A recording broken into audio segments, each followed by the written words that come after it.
ناظرین، لاہور کی جرائم کی تاریخ میں کچھ نام ایسے ہیں جو خوف کی علامت بن جاتے ہیں، اور انہی ناموں میں سے ایک نام تھا خالد چٹا۔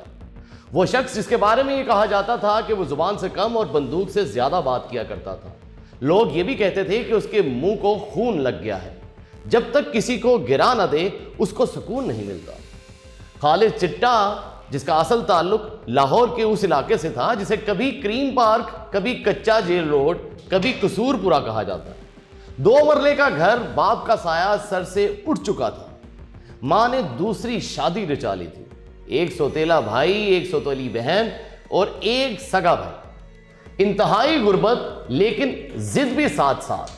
شروع میں وہ کبوتر بازی کا شوقین تھا، چھتوں پر گھنٹوں کھڑا رہتا، کبوتر اڑاتا، مگر وہی چھتیں بعد میں اس کے پہلے قتل کی گواہ بنی۔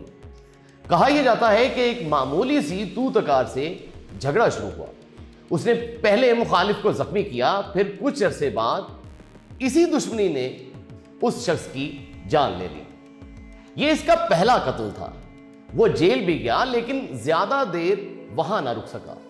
اس کے پیچھے با اثر ہاتھ تھے، ایک ایسی سیاسی شخصیت جس کا نام آج بھی کھل کر نہیں لیا جا سکتا۔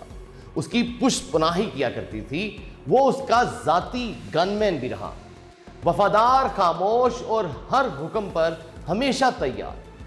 ابتدائی 4 قتلوں کے بعد خالد چٹا کو یہ احساس ہوا کہ خوف ہی اصل طاقت ہے۔ اس نے مخبروں کو چن چن کر مارنا شروع کیا۔ ایک واقعہ بہت مشہور ہوا ناظرین، جب اس نے اپنے ہی ساتھی کے ذریعے ایک نوجوان کو گھر سے بلوایا، صرف اتنا پوچھا، کیا تم نے میری مخبری کی ہے؟ جواب مکمل ہونے سے پہلے ہی گولی چلی اور لاش کے 2 ٹکڑے کر دیے گئے اور دریا برد کر دیا گیا۔ یہ صرف ایک قتل نہیں تھا بلکہ ایک پیغام تھا۔ وقت گزرتا گیا، وہ اکیلا قاتل نہیں رہا، اس کا رابطہ لاہور اور گرد و نواح کے بڑے بڑے جرائم پیشہ گروہوں سے ہوا۔ وہ باقاعدہ سپاری کلر بن گیا تھا۔ پیسے لے کر قتل کرنا، اغوا برائے تاوان، بھتہ خوری، یہ سب اس کی روزمرہ زندگی کا حصہ بن گئے تھے۔ کہا یہ بھی جاتا ہے کہ وہ آج کی نہیں بلکہ آنے والے 10 سالوں کی پلاننگ پہلے سے کر رکھتا تھا۔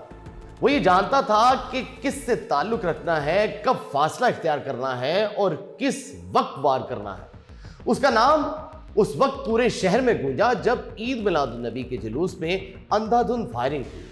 اصل ہدف ایک مخصوص شخص تھا، مگر گولیوں نے تمیز نہیں کی، درجنوں لوگ زخمی ہوئے اور 20 سے زائد موقع پر ہی جا بھگے۔ اس واقعے نے اسے صرف گینگسٹر نہیں بلکہ دہشت کی علامت بنا دیا۔ پولیس کے لیے وہ پرائم ٹارگٹ بن چکا تھا۔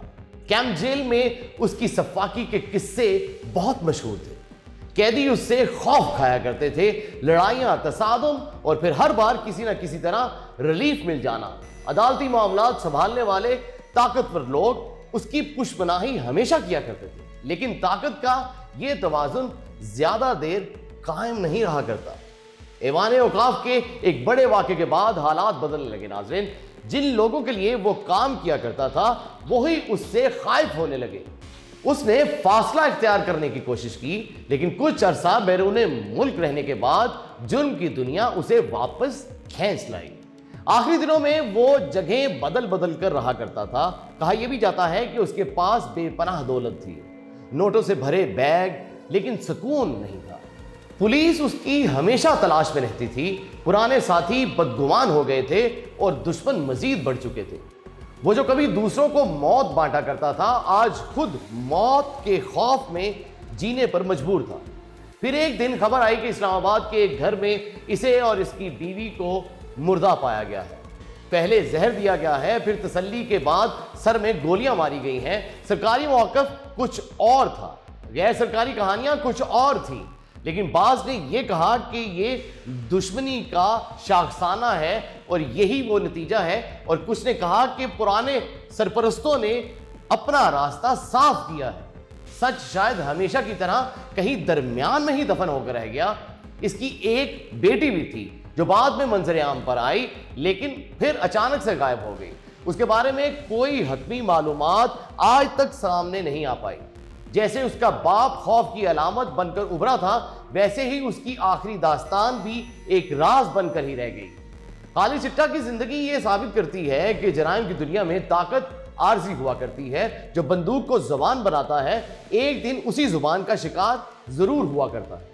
اس نے درجنوں جانیں لی ناظرین، شہر کو خوف دیا، لیکن آخرکار خود اسی انجام کو پہنچا جس کی بنیاد اس نے خود اپنے ہاتھوں سے رکھی تھی.